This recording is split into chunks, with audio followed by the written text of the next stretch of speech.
a collaborative effort between the Department of Literature and Languages, the University Library, and the Norris community.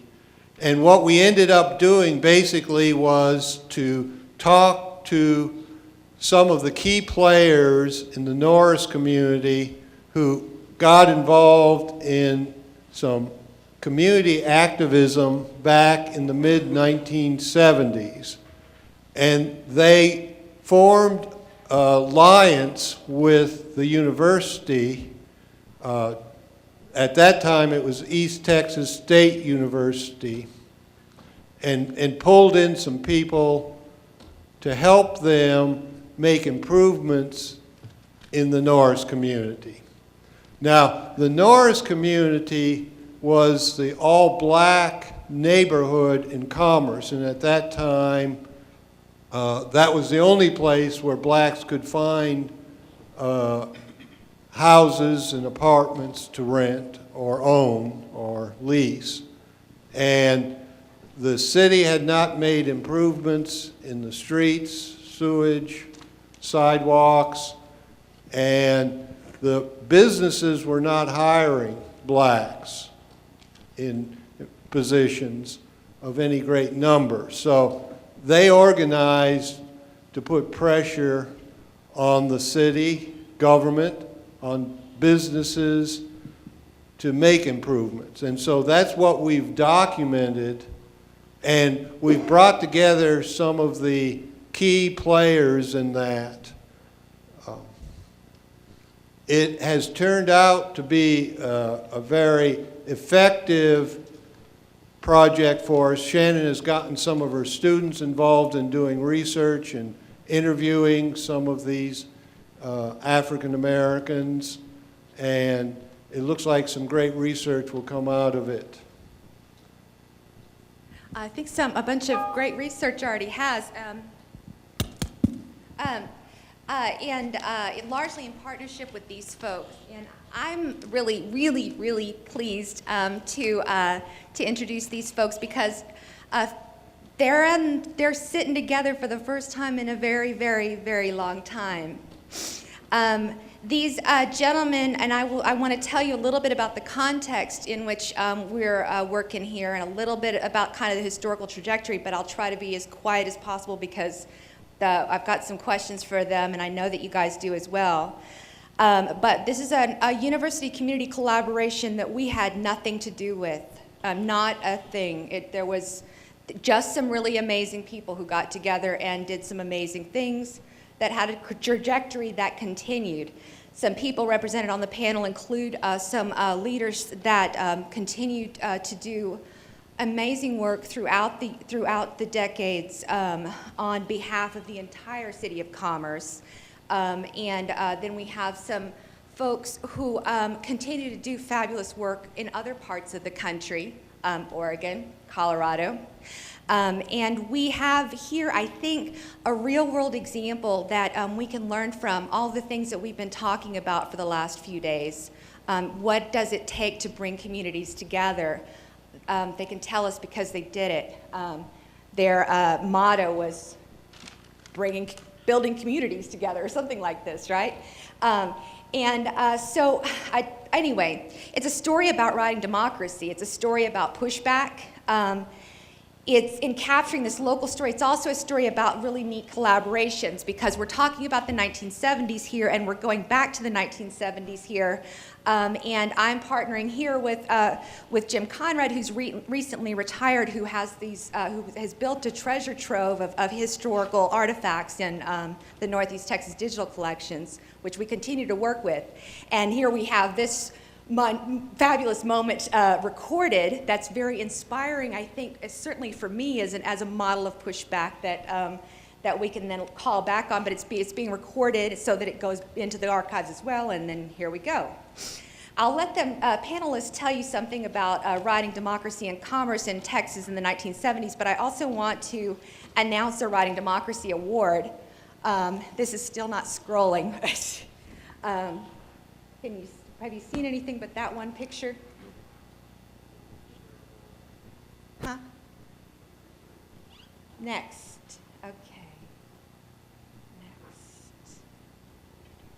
I'm sorry, I want to show you guys these because I want to announce Ivory Moore, but be able to see them. There might be something wrong with it. Sorry, guys. Anyway, we're going to give our first Writing Democracy Award, and we'll give it to Ivory Moore tonight at 5 o'clock. And then we will continue partying, I understand, after that, the next day in the Norris community. This is an open house that these folks arranged, and what time does that start? 4 o'clock. 4 o'clock. 4 o'clock, so if anybody from out of town is still here, we're going to go out there, and I hope you guys will too. At the Norris Community Center? No, we're going to have that at Mount Moriah Temple. Mount Moriah. Mount Moriah Church. It's amazing. Oh, here we go. Okay, it is scrolling some. Okay, so Mr. Moore can't be here today, but he will, or now, but I'm hoping he'll be here at 5, but in any case, we're going to honor him. We've got a certificate printed up and ready to roll, and I hope we start a tradition with this. And then that night, we'll also follow with our documentary, which is aired here a few times, and is getting some great play. I understand it's been playing on the television station all week, and so has an interview that you guys did, Mr. Reed and Mrs. Pannell and Mr. Turner here have been on the radio all week. Am I right? And so anyway, it's out there. It's just amazing and fruitful and fantastic. And in fact, this is an activist writing group that I'm learning so much about and very excited to learn some more about. We have here Larry Mathis. Over here, we have Dr. Mathis, who came to us from Colorado, originally came to us from Colorado to join the criminal justice program, yes? Not quite. Not quite. From Texarkana, Texas. Texarkana, Texas, okay. We just met. So Dr. Mathis learned that I was working on this project, and he contacted me and said that you know who you need to talk to, because on a whim, I got to get in contact with Allen Hallmark this summer before. He said, you need to talk to McArthur Evans. I understand you've been talking to my good friend, Mr. Billy Reed, for a while, and Miss Pannell. Let me tell you a little about the Norris Community Club. Gave me his number, so I called him, and then we brought him here for the screening. It's just, oh my God, this is why we do this work. It's awesome. And then Miss Pannell, who I don't know, she probably may want to apologize, or may want me to stop, but I can't stop. We've been talking for a couple of years now.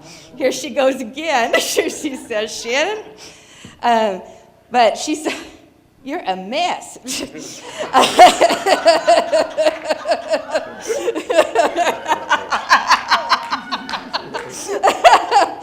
And we have Dr. Conrad and myself and Mr. Reed and Miss Pannell. We have sat together for oral history interviews hours and hours and hours, and I never stop learning from these things, and neither will future researchers, because we have the capacity to put it in the archives in smart ways.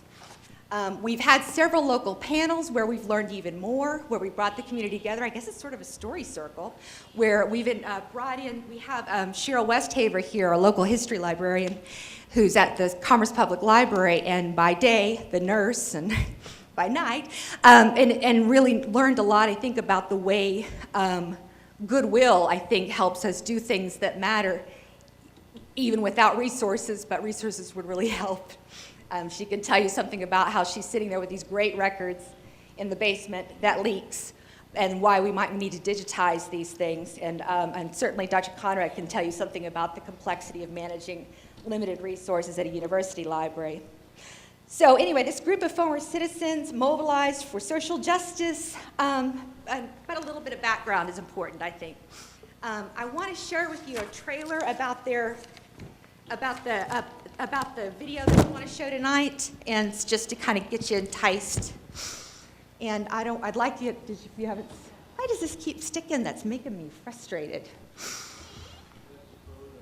Yeah, I know. Do you know what's going on here? I want to show something other than this picture. Can we do that? What's going on here? And I'll have to actually show the video portion. But I can talk. Boy, can I talk.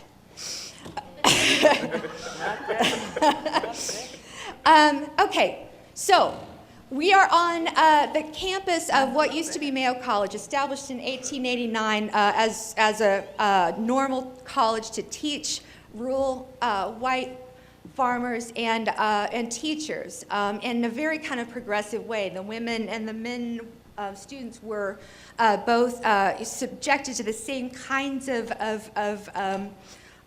lessons that would enable kind of civic engagement in some rich ways. But it was also the Jim Crow South, and we were the very last of two in the state to integrate. So that we've got that backdrop here. It was 1964 when we finally integrated. And so that's important, I think. It's very important because a lot of things started to happen about that time. A lot of things were happening in the world, but a lot of things also walked right through commerce, which is really important. We got a little picture of Mr. Moore here. I would also like to say that we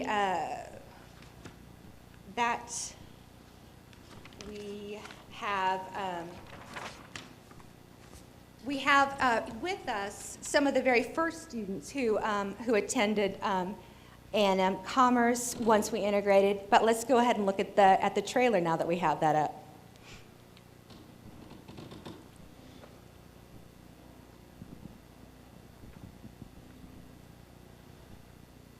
Or as soon as we do.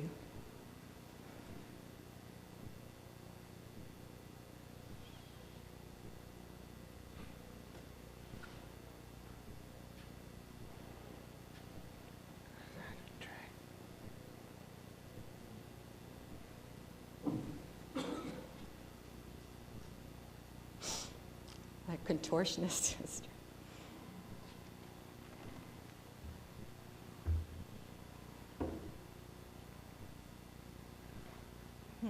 Long lead in. I don't think it's planned. We can move on. Oh, it's loading.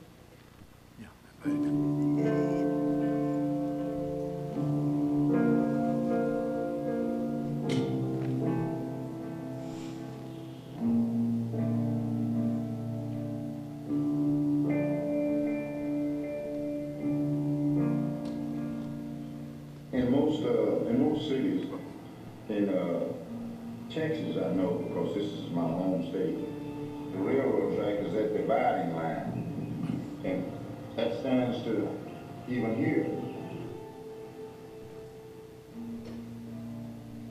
If you were black before the 1970s, the only place you could live in Commerce was the North City. You could not buy a house any place else. This is separation. The whites live here and blacks live there. But most of the people who worked on the railroad, you know, chain gang, on making the tires and stuff like that, well, they were black workers. You know, that was the life of this town for many, many years.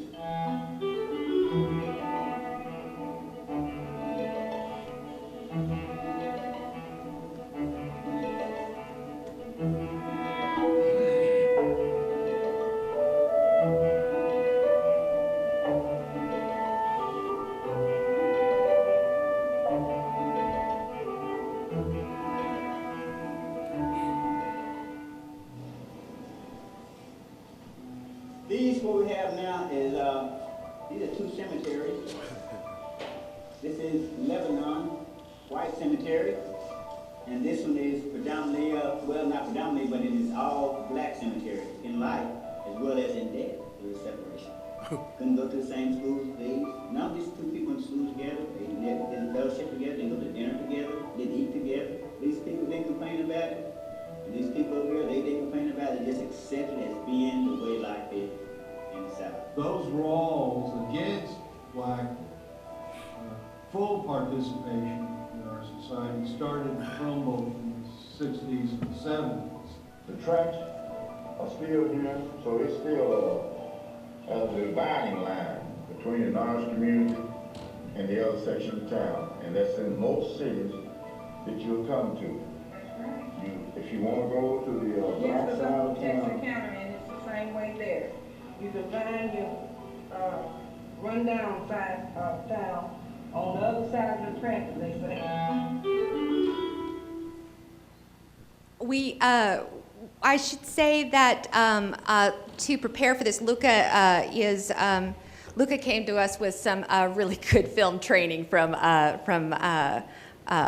Rome, and anyway, he joined our PhD program. So we've got this nice perspective of this very urban, very European coming in to understand, get to know something about the segregated South in a crash course that has led to some really interesting results for us, but then it also helps us further through new media generate some interesting conversations. And I've been able to also bring some graduate students through. I mean, we just had a constant, steady stream of people down there, and several really generous folks, but some wonderful trade that I'm just so thrilled about, and I'd like to talk more about.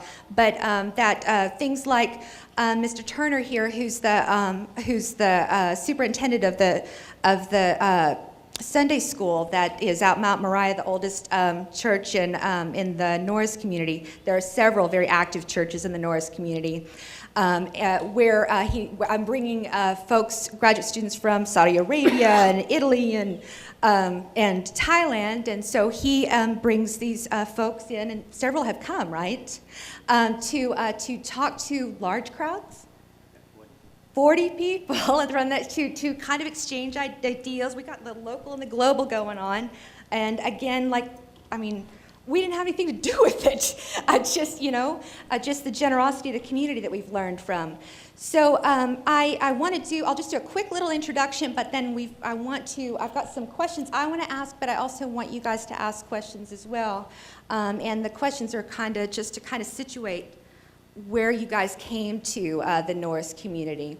Maybe let's just do that. You guys can introduce yourselves that way then. And Dr. Conrad will have some questions as well. If we could kind of start with, maybe you guys could each tell us a little bit about yourselves and how you got involved with the Norris community. Maybe the club, however you want to go about that. And you have mics here. We have to mic you so we can record you. Is this ready? Here, take this one. We'll start with Mr. Turner here. You already saw him on the big screen. The question was what? Who are you? We all know, but some people don't. My name is Harry Turner. I'm a resident of Norris community. After coming to Texas at 12 or 13, I went to school at Norris and married a local girl from Norris community. Presently, I'm a deacon at Mount Moriah Church and also superintendent of our local Sunday school.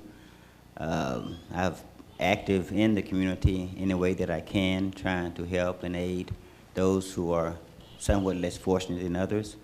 And I do whatever I can for whoever I can, regardless of race or sex or whatever your religious preference may be.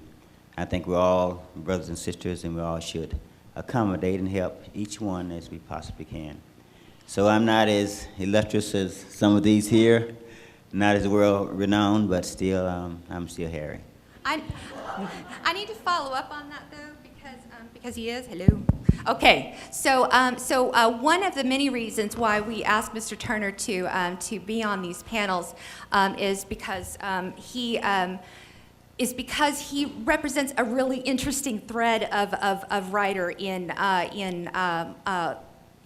local contexts like ours. I've been very interested in how he got interested in history. We learned about the history of the Mount Moriah Temple Baptist Church, and we're able to kind of use resources like Dr. Conrad, who happens to be the Hunt County Historical Commission chair, who looks at learns that the Norris community, or that the Mount Moriah Church is one of the oldest in the area, and decides, hey, you need a historical marker. So we then have a route to figure out how that goes. And you'll see this thread again and again across here. But we don't have any history, and we have very few documents to work with except through the church historian. So this kind of thing happens like this. So now we wrote up our narrative in deep collaboration with Mr. Turner here, and he can tell you about how he got that information, and then he can also maybe, I hope, tell you when that we're installing that historical marker quite soon. Most of the history of Mount Moriah Church came through old record books. auxiliary record books, ledgers, just different bits and pieces of information here and there. One of the people that I did talk to was Miss Olivia Scales, and she was the daughter of our first pastor. At the time I interviewed her, she was about 104 years old, but she still has such a remarkable memory for detail and for people and places. And I went to her home. She lived on a farm outside of Wolf City, and I had a notepad and a recorder. And she felt a bit uncomfortable with that. So I simply set aside and we simply began to have a conversation. And she just told me so many remarkable things about those particular times, how her dad would have to walk down the railroad track to Commerce, and just totally different from the way things are now, are today. So much of my information was obtained through her and the senior members of our church who are no longer with us, and just record books and deeds, and just compiling all this information together. I'll do a brief touchstone on all the reasons why this is one of the many research participants in the Norris community. The first is that he is also the main technology guy at Mount Moriah, and he's done video, and he's set up the whole new church to kind of record all this stuff, which is then which is also played on the local television station too, so that the shut-ins and so forth can have access to services. And he has also set up their website, and so we've got this wonderful layer of technology going on at the same time. And then these writings, that he used for his own research, he provided to us to put in the local history collection, so other researchers can have access to it as well, which has been very rich. So thank you so much. I would like to also to kind of push through some of the other introductions. We'll get to know something about you guys as you're answering these questions. But I wanted to hear from, first of all, the kind of outsiders coming into the Norris community. How did you learn about, I'll start with Mr. Evans here. How did you learn about the Norris community? How did you come to the Norris, or how did you come to Commerce first? And then how did you get involved with the Norris community? That's a great question. He's got a great answer. I'm sitting here next to a guy I met 35 years ago. That's a long time. Long time. Never laid eyes on him until today. That's a treat. I'll tell you something, though. And as I sit here and watch pictures of yesterday, and I'm thinking how important that the role that I played in all this, and I see myself as only as a spark that ignited a flame. Ain't that nice? Want me to say it again? One of the things. It's a good line. It's a good line. And it's a true line. And part of it was you wanted to know where the black people live. Am I right? Yeah, I'm gonna get to that. Okay. A spark that ignited the flame. 35 years later, she's I'm done a documentary of that. And I was peeping around the corner for Larry and our old boss, Sam McCoy, who was the director of security, and we were both officers in that department at the time, meddling around with things we shouldn't be doing. We could have got fired. Is he here?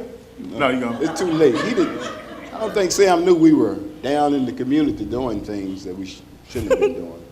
But to be real brief and quick about it, Larry tried to say I became active in the community because I read an article, and there was several nice articles written about the other side of the track. This guy here had something to do with it as well. But in honesty, my memory, even though it's been many years ago, being an East Texas officer, I was at the library, and a guy named Dudley Stigger.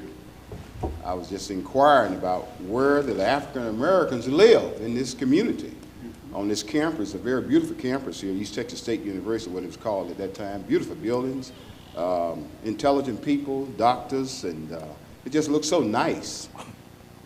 Didn't it look nice, Larry? It looked nice, but there had to be some African Americans living here somewhere. And as Brother Reeves has said, you know, most people, our people, are found on the other side of the track. And he said it's in every major city. Somebody said even in Texarkana.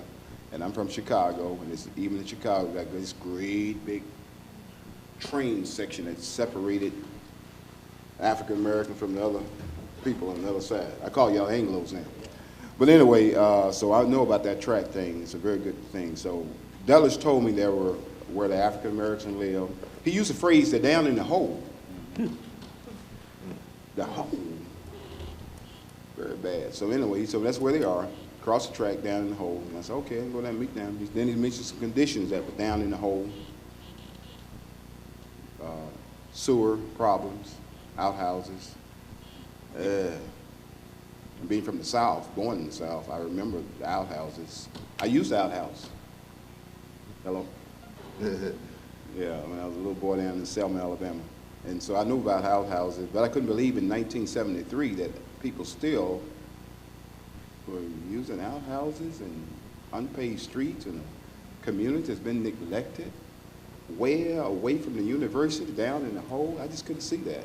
Anyway, he showed me where it was, and that's where I met Mr. Reed. Yep. And through that process, the community became active, involved, and elected as first president of the Norris Community Club. Well, actually, the way how I got started was I was a little late at a meeting that I heard that they were going to have down at Mount Moriah Church, the old church, the old Mount Moriah Church, which is an old wooden building at the time. And so I decided to go down and see what the meeting was about.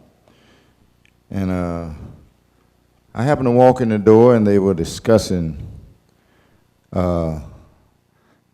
I think McArthur, he had the floor at the time, and he was thinking about something, how we were going to be able to get together to, the suggestion were that we needed to start some sort of an organization to where that we could get our people together and make them aware of our surroundings and where we were and what was going on, which was nothing at the time. So they decided to just form some sort of an organization. And I think I was the one that said, well, if we're going to have an organization, we might as well have a name that that coincided with the community, and which was a Norris school was in the neighborhood where blacks attended. And so I suggested that we name it the Norris Community Club. And of course, they agreed upon that, so that's what we did. They named it that, and someone suggested that, well, Mr. Reed here, he seemed to be a permanent citizen and more outspoken, so let's choose him to be president of the organization. And I was chosen at that time, and of course I remained on that job for 5 years in one setting, which that was the organization that we actually came up with. And how we went about coming up with that organization, it was about 6 or 7 people, including MacArthur and myself. We would meet and discuss the building of an organization, and we felt that we needed to have it a chartered organization in order to be able to speak more freely on whatever we chose to speak on without getting sued or getting, getting messed around something by the city, because we knew that we were going to, if there were going to be a change, we would have to start making some changes, and we'd have to start making some people angry about the setting that they were in and that the Norris community was in. So we started coming up with guidelines and all, and fixing up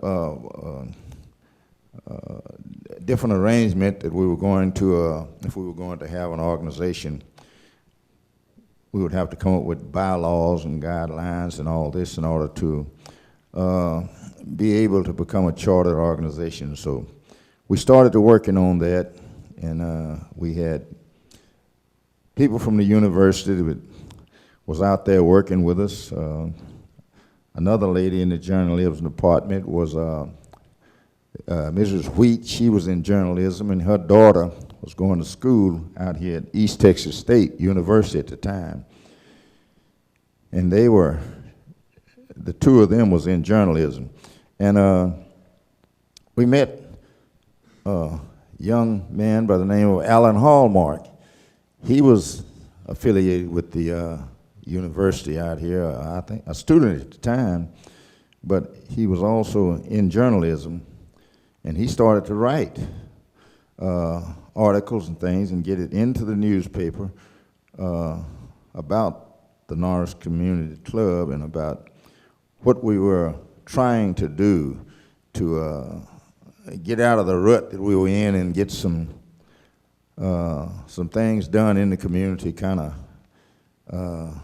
get out of those muddy streets that we had in the Norris community. And we also, the outhouses we had there in the Norris community, and the poor telephone system in the Norris community, maybe 5 party line telephones, and only maybe 5 or 6 people had phones at that time. And we didn't have anyone really registered to vote. Maybe 8 or 10 people down there were registered to vote. So in conversation, we figured out whether we might need to get together and try to lure some candidates, people that was running for office and things, off into our community. So after a series of meetings, we got together on that.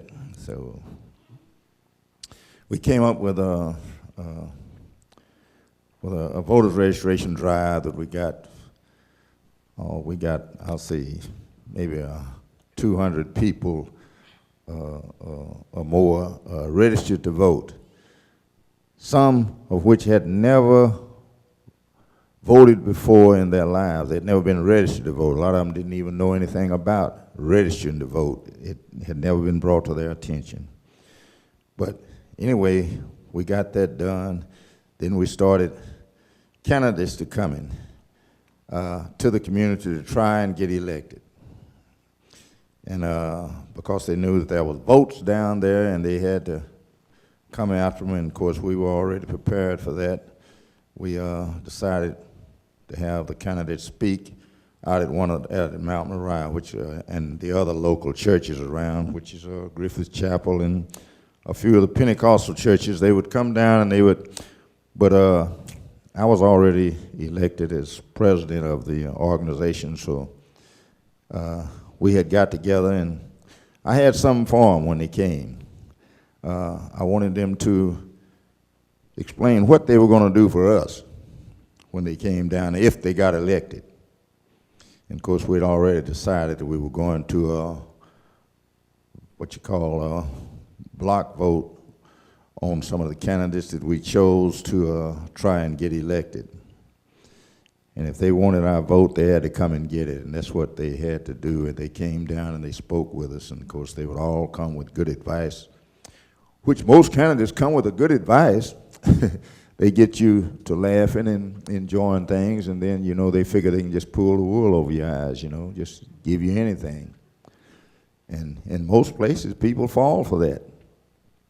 If they got a good conversation, well, they're more likely to get elected. But as we were going on, well, then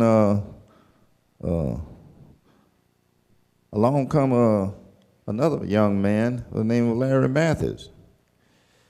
He came in and he started to help him as one of the coordinators. So he joined in.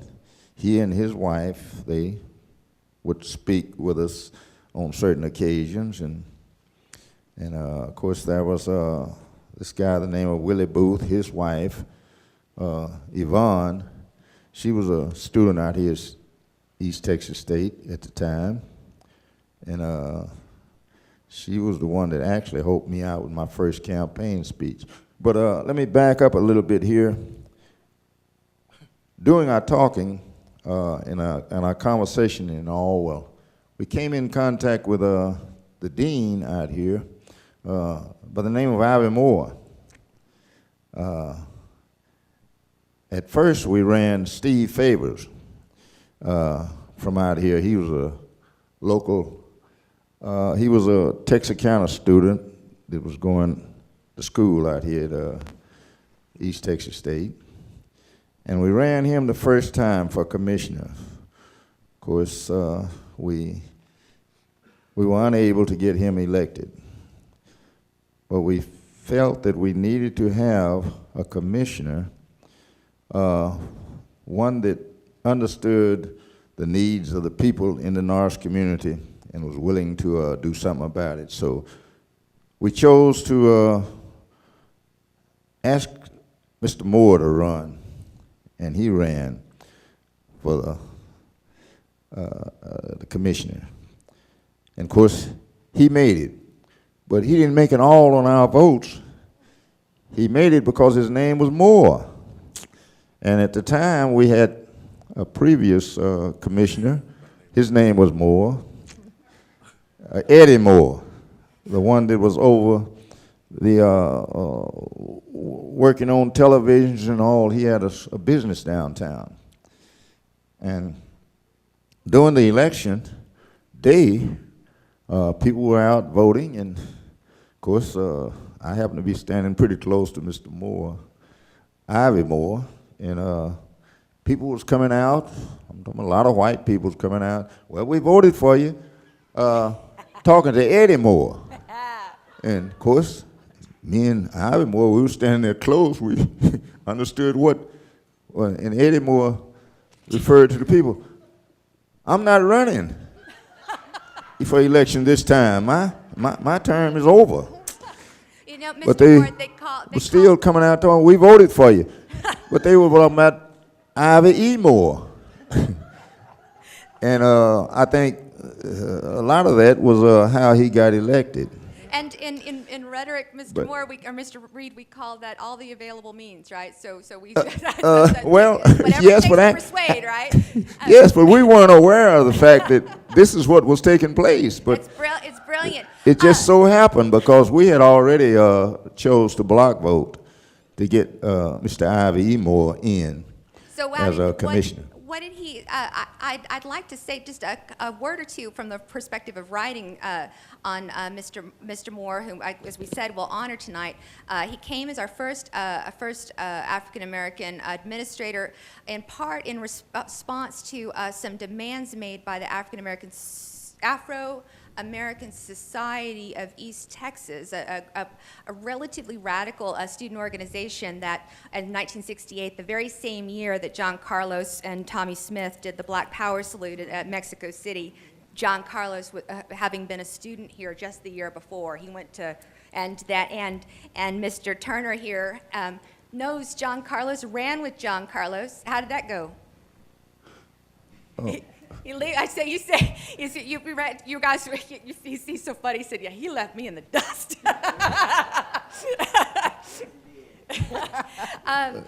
Let's see, here you are, Mr. Oh, yeah. Thanks. John was a friend of a neighbor of mine up the street. And one Saturday night, we were having a fish fry. And we just all sitting around. So John said, I can beat anybody anywhere. So I said, well, spot me. Give me a little head start. So he gave me a head start from here to where the cameraman is over there. And I started first, and I looked behind, and he's still standing there. And before I got to where I was going, he had passed me and had beaten me by a good 10 or 15 feet. I mean, I've never seen a human being, and I was pretty fast. He was myself. he wasn't a bad athlete himself. Yeah, so he really did an amazing thing. But he had that quality about him that he was not afraid to stand up and say what he felt. Now, after, as you just stated, the Mexico Olympic thing, he suffered because he was really blackballed and he couldn't get a job, and things went really bad for him for the next at least 10, 12, 15 years. I think now he's come back, but it's still one of those things that haunts him. I think he may have lost his first wife and just whole lot of things that happened to him. We've got Belford Page here, who's one of our star athletes here. When I was here, he and John are good friends. And Belford, you probably have the latest information on John, don't you?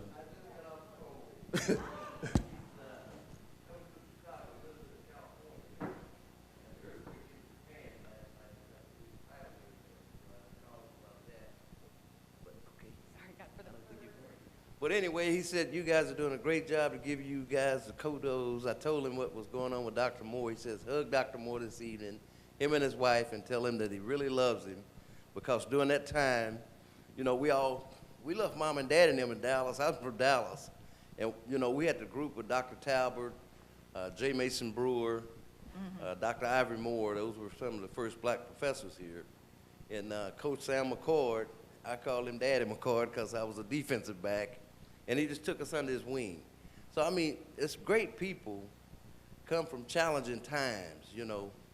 Everybody's not, you know, there's some black people I don't like. You know what I mean? To be honest with you. Don't get me wrong, but I'm just saying good people come in all different flavors.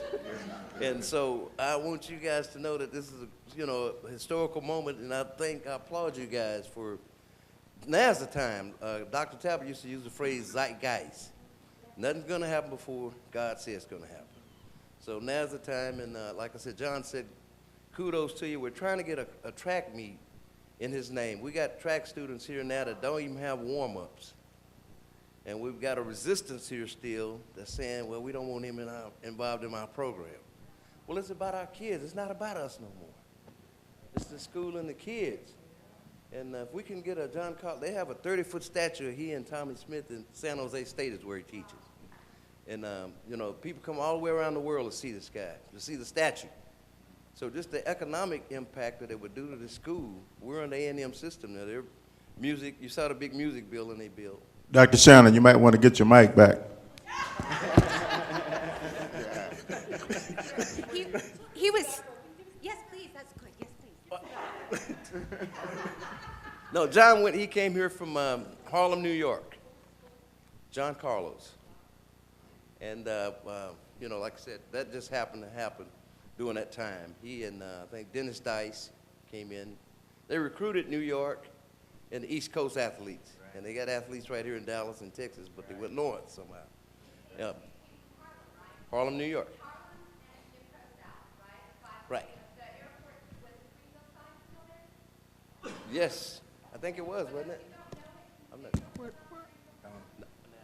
I'm from Dallas. I don't really know, but I heard about it. I'm going to be honest. Yeah, he was recruited here along with Sam Walton, Richard Houston from Texarkana.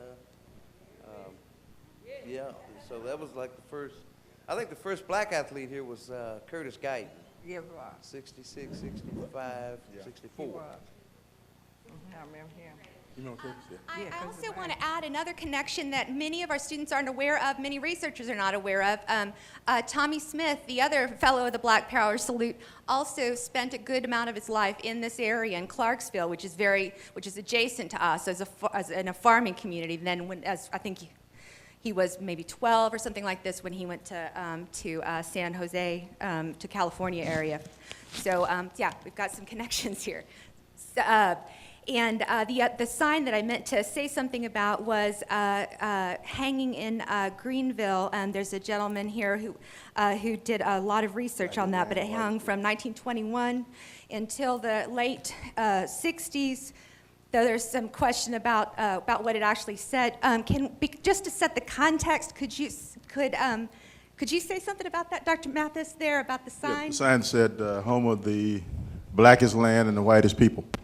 Right, but it didn't mean what they say it. What do you think it meant? What was said about what it meant? I'm not sure.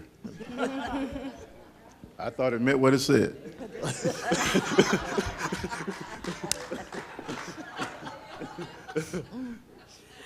Oh, yeah, you know, it seems worth commenting on. Let's get one more comment on that, then I'll ask another question if you don't mind. And we should also get Mr. Hallmark here. But yes, Mr. Reed, would you say something about that sign? Because I know you got something to say. Yes. Take the mic from him. We were the ones that, one of the ones, let me finish the statement that I was starting to make about Mr. Moore and how we managed to get him as commissioner and what happened when we got him to be a commissioner in commerce. Our previous commissioners that were there, they weren't aware of the fact that you could get federal grants. They figured that a grant was something you had to pay back. And when Mr. Moore got started, he had a hard time convincing the other commissioners that a grant was something that you had to write in and write for, and once you got that, well, then you could do with it the things that you chose to do with it under the provisions of that grant that you received. And finally, he got to get them off into that, and that's how we managed to finally get sewage off in the Norris community. And at the time we got sewage off in the Norris community, the city of Commerce was still holding back, trying to hold on to some old rules and regulations that came on at the time that they actually put sewage in to Commerce. But that was also federal money. They just couldn't understand writing a grant for one particular thing, which was sewage that was needed in the Norris community, and when they couldn't afford to do it. And once that was done. Can I ask you a follow-up question on that? You've told All us right. that you were told that it just couldn't be done. The physics were wrong for us to give sewage access to the Norris community. What did you say? Yes, I would. At the city council meeting, I was talking with the city manager at the time, and he said that it was literally impossible for us to get sewage in the Norris community because it was too much uphill, and I mean too much downhill or uphill, one of the two. But anyway, I told him at the time, I says, if that was the case, I say, Dallas couldn't have sewage in half parts of their town. He never lost his cool. And of course that created kind of a snicker among the crowd there, and he felt that he was defeated on that particular thing that he was speaking about. But we went on, and we got the, once we got the grant, we got the sewage there, and then after we got the sewage there, well, then the city came up, the city fathers come up with some sort of a prorated charge that they were still going to put on us because of it was something that they used back during the time that they got money from the federal government. Each city gets that once a year, or did. I don't know now, but anyway, we finally, I had a hard time trying to convince the commissioners to let the people in the Norris community be accommodated by the sewage that was already put there by the government, through our grant. But they still wanted us to pay this prorated tax of some kind that they were talking about putting in there. I said, well, the city didn't do this. I said, this was done by a grant.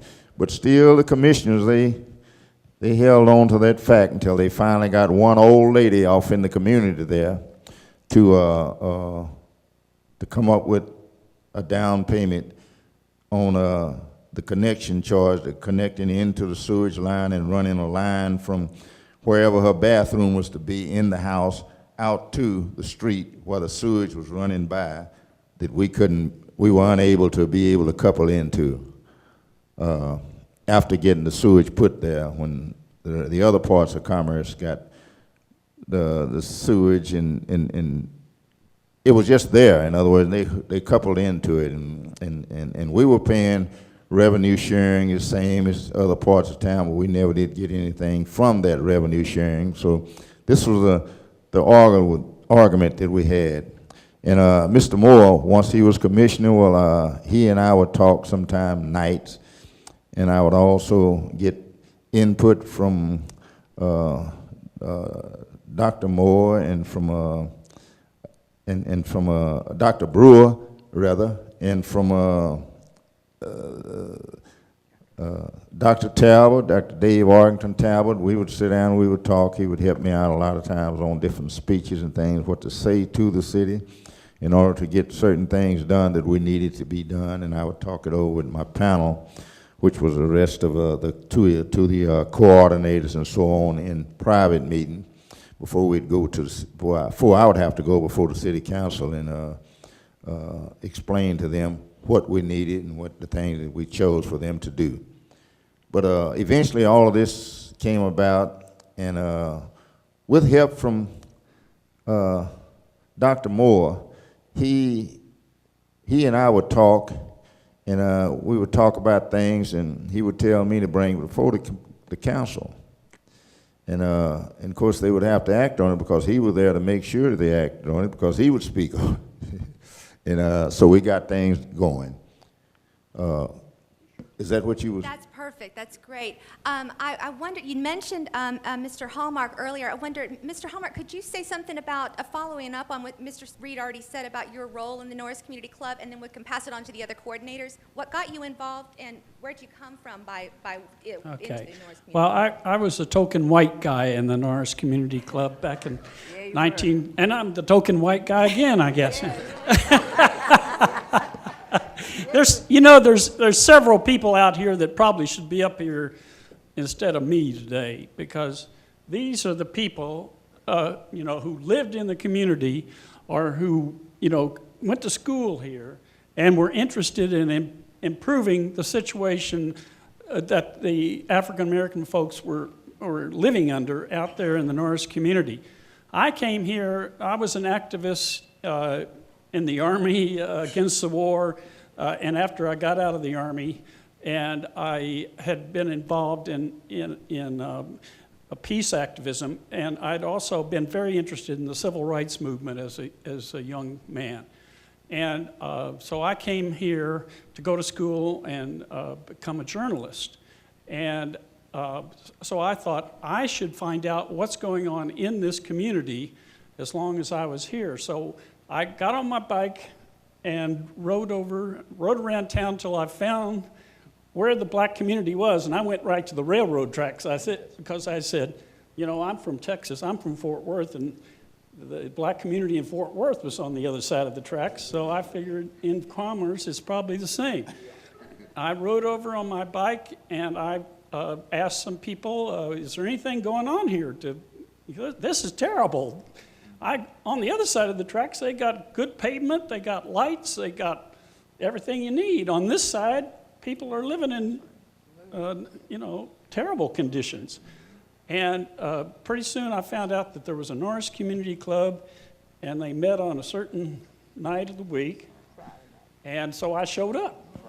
What do you guys think of that? This guy coming in, his memory is that he just plopped into this meeting and. Well, I just popped in. I think they were a little suspicious of who I might be. I think I was the only white face in that part of town. And they said, I just sat there and listened and came back the next time, and pretty soon I got to talking and they didn't throw me out. So anyway, I thought my role was to listen to these folks who knew their community and knew what they wanted and what the community needed, and to work with them to try to get a spotlight put on the conditions there and on what this Norris Community Club was trying to do to improve situation.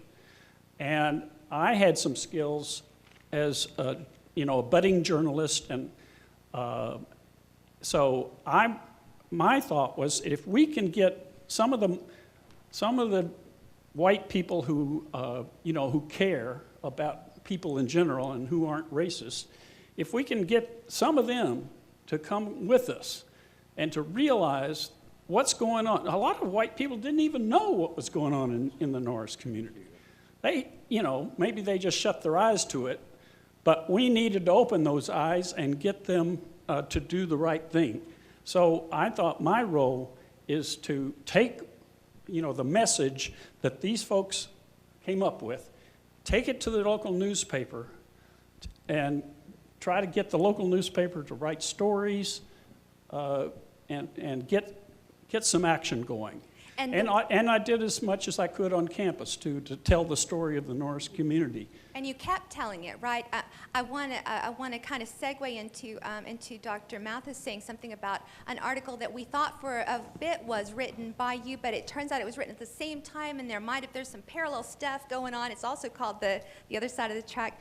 But you didn't just write once. You wrote everything that they were doing, not as a passive community, but what that was actually happening that was moving forward, right? Well, I was a progressive young man, and I was in favor of change and improving the community and improving our state and improving the nation, in various ways. And so that was what I was about. And the Norris Community Club provided me with a platform that I could help somebody, I thought. And so that's why I got involved with it. But I also, for a short time, was the editor of the campus newspaper. It was called the East Texan in those days, and I wrote a column in there, had my little picture of me on a bicycle.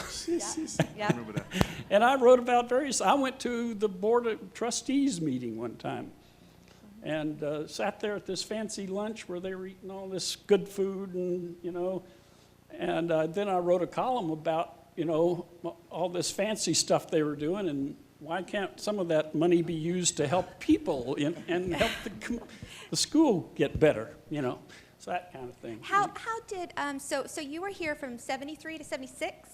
No. I was here from September of 73 until, to the end of December of 75, and then I left and I went to Oregon and became a newspaper reporter for the Medford Mail Tribune for over 10 years, and then went on to another career. But Shannon Carter found me, Dr. Carter found me on the internet, because I'm still an activist today. I knew it was him because I knew And because it was Oregon. so I'm out there. So she the war. found me and she emailed me and said, "Are you the Allen Hallmark who was active in the Norris Community Club back in the 70s?" And I said, wrote her back and said, "Yes." So here I am today. I have family in Fort Worth, so I sort of timed my trip so I'd come back here and could be with you today. And I'm so happy and pleased to be with all these folks that I haven't seen in so many years. It's just a thrill for me. Thank you, Shannon. That's great. No, thank you. Dr. Mathis, how you've stayed involved. Am I right? Or how did you get involved? I guess the first thing I'd like to do is there are some people here that I'm just so happy to see. I see my cousins sitting here, came up from Texarkana just to be here. I see a former student of mine who's now principal, Alvin Dunlap is here from Bunham, Texas. I've got a high school classmate and many others, so good. But then to see the folks on this panel, Harry Turner keeps himself understated, but he is one of the most brilliant people I've ever met, particularly around biblical studies, and then to be at the table with the other folks. Dr. Mary Ann Jennings, who is from Arizona State University and a profound authority around the area of ethics. She tells a story that will tell you how I got involved. She talks about ethics being the higher calling, and a codified society is a society that is on its way down, that the ethical, doing the right thing is the best way to go. She gives an analogy of Southwest Airlines, and if you know Southwest Airlines, you don't get a boarding pass or a ticket beforehand. You get assigned to a group. Anybody ever flown Southwest Airlines? Okay. And there's group A and B and C, or 1, 2, and 3. And so if you in group 1, you are the first to go on the plane when it's time to board. And guess where those folks find seats? What seats do they pick? Aisle seats. And the second choice is window seats. And so once they have gotten their seats, then group 2 comes on, and they get the remaining seats. If there's some aisles left, they take it. Some windows left, they take it, etc. And then here come the dregs of society, the people with the boarding class 3.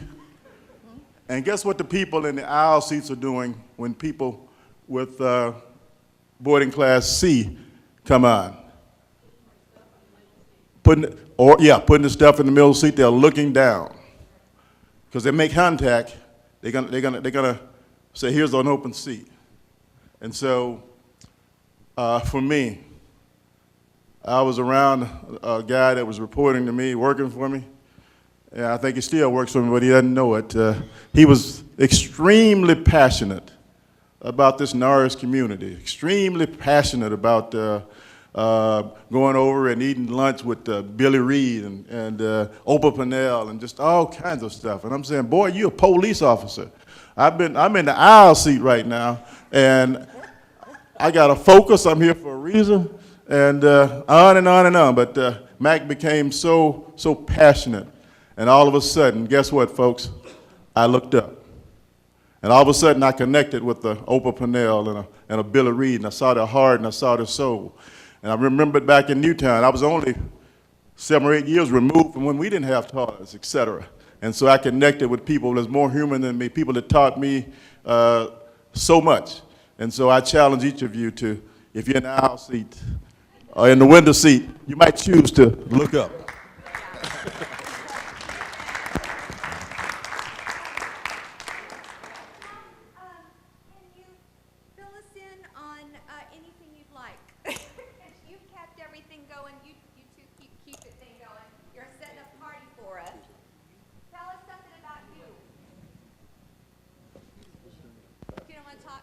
Oh, you talking to me? Yeah, that's Ms.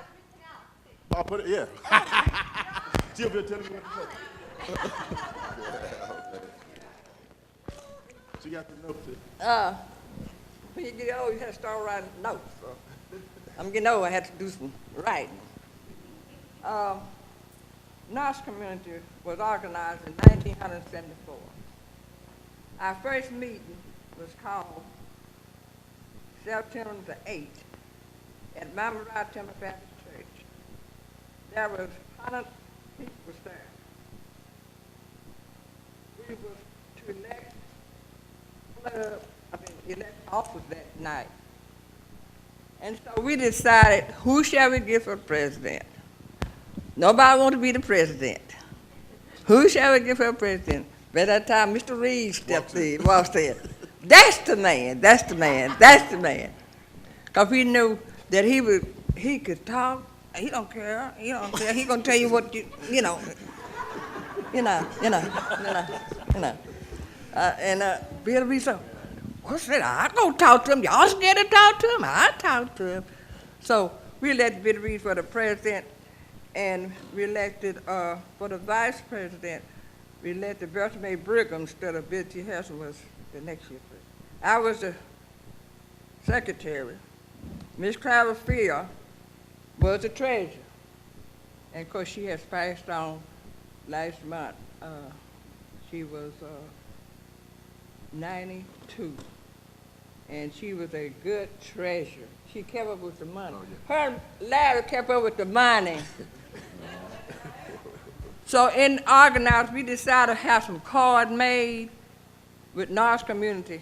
And the card was $1, and our dues was $1. So we turned that over to Mr. Mathis. He was taking care of all the money. So we had a banquet at East Texas, the biggest banquet we ever had. People buying tickets. Larry was standing at the door. We'll let them in. If you didn't have a ticket, you couldn't get in. But with that, we were able to come up with $1,600 that night that people just donated, and the president was so nice by working with us. And we just had a nice time. But when we come down to the sewage, the running water, Mr. Moore says, that ought not to be. So he was the first one, like he has always told us, that, let's write a grant and see can we change this.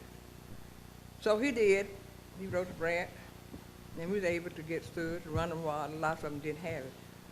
And it's so many things that Mr. Moore, not in the Norris community, in Commerce as a general, he done so much. So after that, he looked around and said, the home needed fixing. So he remodeled 10 homes to be remodeled. The next 2 years, he decided to write another grant. Let's build some new homes. So at that, there was able to write a grant to build 10 new homes.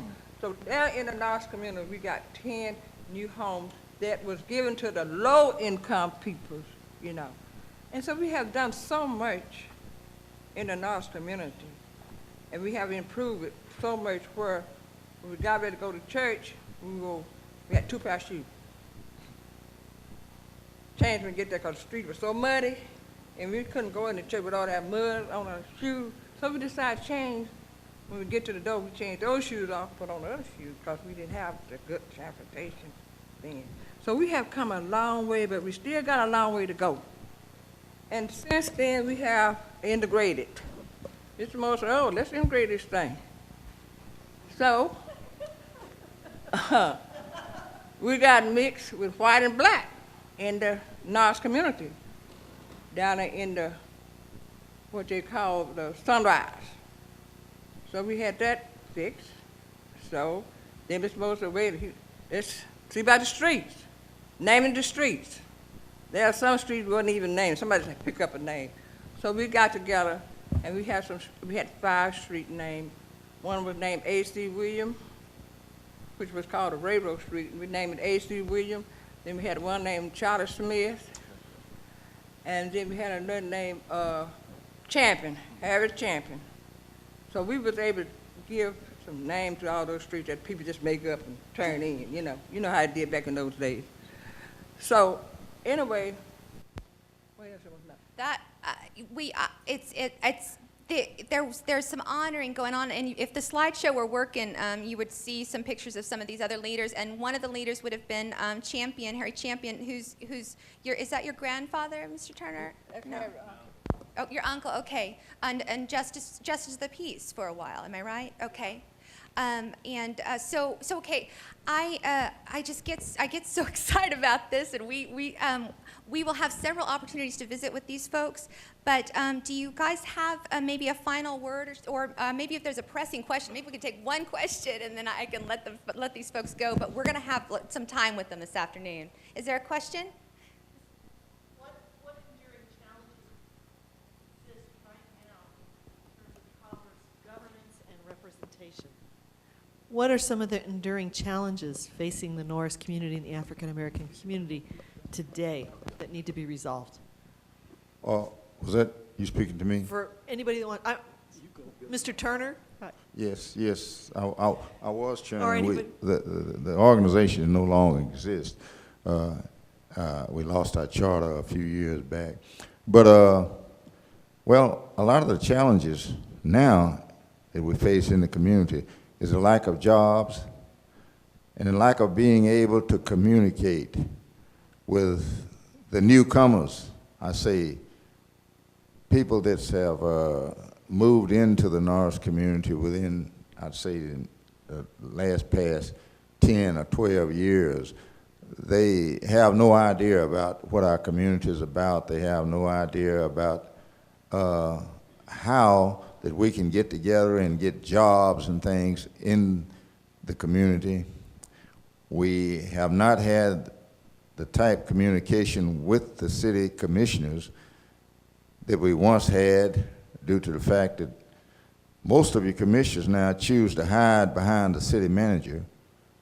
They come up with some ideas that we would have to go and take whatever we needed to talk about to the city manager, and if it was okay with him, well, then we could go and address the commissioners. Well, I felt that that was wrong, and I still feel that it's wrong, because if you have a person placed into office, that's the vote that you choose to vote for that particular councilman. Well, then once he get elected, he shouldn't hide behind the city manager when you're the one that got him elected in the first place. At least that was my theory of it. I could be wrong, but most of the times I am, but a lot of times I prove myself right. Amen. Thank you. Amen. But that's one of the things that some of the things rather that we need to do. Lack of jobs in the Norris community. We have people, young men, just able-bodied people walking the streets.